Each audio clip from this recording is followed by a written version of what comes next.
The riot by asylum seekers at the Immigration Detention Centre on Christmas Island a couple of weeks ago raised questions about how detainees were being handled.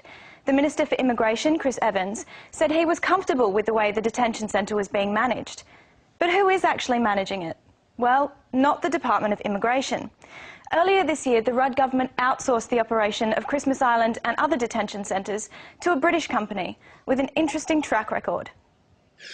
This is the Serco Group. They run all 7 immigration detention centres in Australia, but they do lots more. In fact, they're probably the biggest company you've never heard of.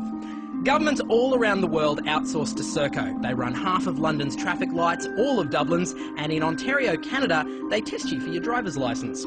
Serco are also the largest air traffic controllers in the world. They've got 54 towers in the US, and they control Baghdad's air traffic. They even maintain the RAF squadron the Queen flies on. All over the planet, Serco are moving people, from metros in Dubai to buses in Adelaide.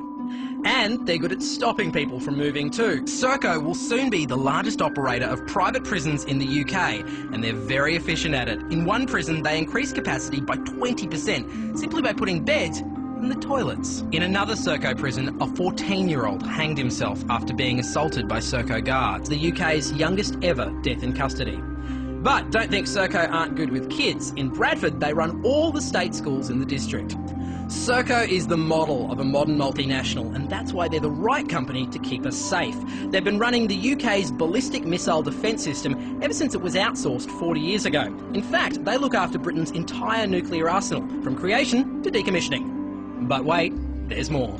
Serco are so good at running things, they even run time itself. That's right, Serco have the contract for setting Greenwich Mean Time.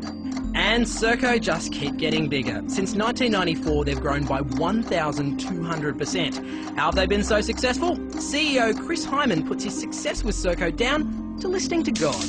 Now, you might think things like nuclear arsenals and border protection are best handled by the government, but that's not a problem for Serco because about 85% of their workforce are ex-public servants, so they have all the training and connections necessary to handle big government contracts.